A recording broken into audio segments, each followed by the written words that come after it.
Au nom du Père et du Fils et du Saint-Esprit, Amen. La paix de Jésus soit dans votre maison, sa paix et sa joie. Merci Jésus d'être le roi de gloire, le Dieu de nos vies. Prions, prions, prions pour que cesse l'agression de l'Iran, du Liban et de la Syrie. Il y a là un nœud que on a bien compris et il nous faut absolument prier Jésus, le seul sauveur du monde, pour que cela cesse. Prions, prions. Les chefs des Juifs décident d'éliminer Jésus. Que ta parole, ô Jésus, rentre dans mon esprit, que ma bouche proclame ta parole et que mon cœur l'accueille. Amen. Nous lisons le Saint-Évangile selon Saint Jean, chapitre 11, versets 45 à 57. Beaucoup de Juifs qui étaient venus chez Marie crurent en Jésus, après avoir vu ce qu'il avait fait. Mais certains d'entre eux allèrent dire aux pharisiens ce que Jésus avait fait. Les pharisiens et les chefs des prêtres appelèrent à un conseil, et là, ils dirent « Où en sommes-nous? Cet homme fait quantité de miracles. Si nous le laissons faire, tous vont croire en lui. Les Romains vont alors intervenir, et ils sont capables de tout détruire. Nous-mêmes, le temple et la nation. » À ce moment, l'un d'eux intervint. C'était Caïphe, le grand prêtre, pour cette année-là, et il dit « Vous ne savez pas vous y prendre, faites le compte, il vaut mieux qu'un seul homme meure pour tout le peuple plutôt que de voir la ruine de toute la nation. » Caïphe n'a pas dit cela de lui-même, il était le grand prêtre de cette année-là. Et il était prophète quand il disait que Jésus allait mourir pour la nation. En fait, ce n'était pas seulement pour la nation, mais aussi pour rassembler dans l'unité les enfants de Dieu dispersés. Ce jour-là, ils décidèrent de le tuer. Pour cette raison, Jésus ne pouvait plus circuler sans danger chez les Juifs. Il s'éloigna vers le désert et il demeura avec ses disciples dans une ville nommée Éphraïm. La Pâque des Juifs était proche et beaucoup montèrent de leur campagne à Jérusalem avant la Pâque pour se purifier. Ils cherchaient Jésus.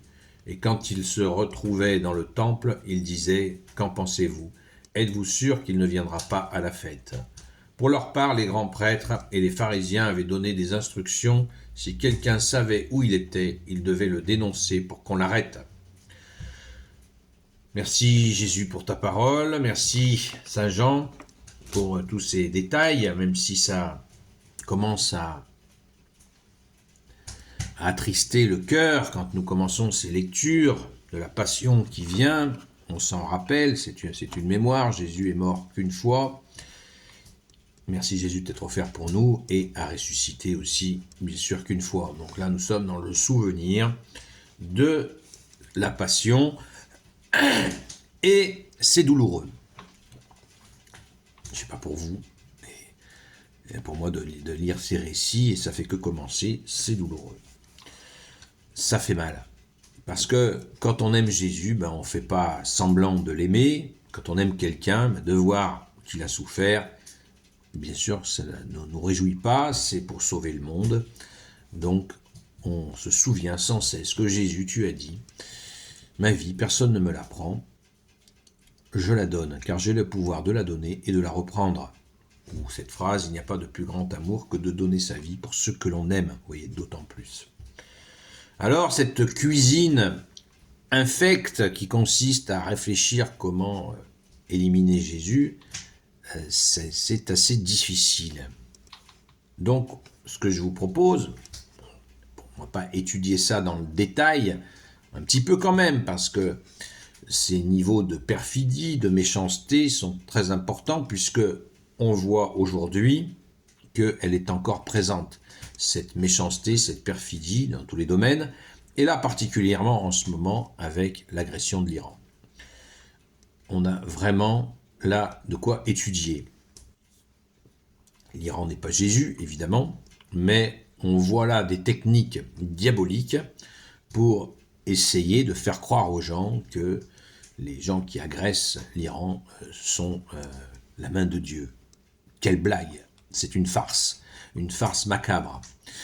Donc, pour en revenir on voit que, on va prendre quelques éléments de contexte comme on le fait, la minute de contexte, ça fait un petit moment que j'en ai pas parlé, malgré que j'essaie de parler régulièrement du contexte, c'est que il y a des gens, il ne faut pas croire que dans ce conseil qui réunit donc des pharisiens, des maîtres de la loi, des grands prêtres, tout le monde n'est pas en accord. Tous les gens du Sanhédrin, c'est le nom de ce conseil, ne sont pas tous d'accord pour éliminer Jésus. Pas du tout. Vous avez Joseph d'Arimathie, le papa de Sainte Marie-Madeleine, de Sainte Marthe, de Saint-Lazare. Il en est et il n'est pas d'accord. On a Nicodème qui n'est pas d'accord non plus. Qui sont donc des gens connus, très connus, surtout le père de Sainte Marie-Madeleine, Sainte Marthe et Saint-Lazare, qui était un des hommes les plus riches de Jérusalem. Eux, c'est lui qui a offert le tombeau pour Jésus. T'es pas du tout en accord avec ça. Mais effectivement, il y a les acharnés, qui veulent absolument éliminer Jésus et qui cherchent toutes les solutions pour cela. Et ce sont bien sûr des affreux. Jésus leur demandera, on l'a vu hier, pour quelle œuvre voulez-vous me mettre à mort? Dites-moi pour quelle œuvre voulez-vous me mettre à mort? Quelle parole de vérité, merci Jésus. Donc ces gens-là vont chercher un moment propice pour le faire en essayant d'entraîner le peuple dans le rejet de celui qu'ils ont aimé. Alors, pour beaucoup, ils n'y arriveront pas, car ils resteront avec Jésus dans leur cœur, dans leur amour pour Jésus, en ayant compris qu'il est bien le Messie, et certainement écœurés de voir leur Messie ainsi, sauf peut-être ceux qui avaient compris que le Messie serait souffrant avant d'être glorieux. Mais ceux-là, ils avaient déjà un bon niveau d'érudition. Et je ne sais pas s'ils étaient si nombreux que ça, puisque même les apôtres, Jésus l'a répété à plusieurs fois, et certains disciples, qu'il allait souffrir, être mis à mort, et ressusciter. Merci Jésus. On a eu peur. Voilà, merci Jésus, tu es le roi de gloire, le Dieu de nos vies. Amen.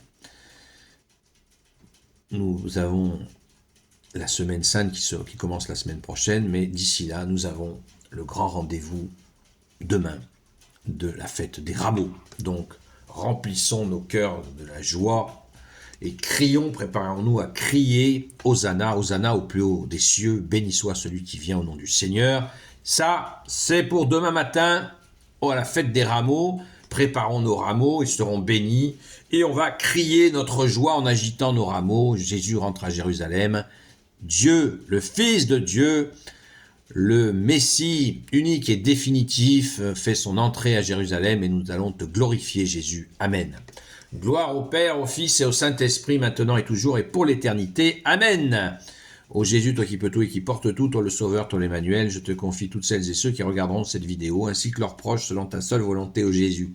Sainte Marie, Reine des cieux, toi l'Immaculée Conception, toi qui écrases le serpent, toi qui as la lune sous tes pas, toi notre Mère, Notre-Dame, Saint Joseph, toi le juste et le saint, toi le sage, toi la terreur des démons, toi le saint gardien de la Sainte Église catholique apostolique, Sainte Marie-Madeleine, notre chère Sainte Patronne, première témoin de la résurrection de Jésus, et vous tous les saints et saintes, amis de Jésus, Saint Michel Archange, Saint Gabriel Archange, Saint Raphaël Archange, et vous tous les anges qui te servent au Jésus, je vous confie toutes celles et ceux qui regarderont cette vidéo, ainsi que leurs proches selon ta seule volonté au Jésus. La paix de Jésus soit dans votre maison.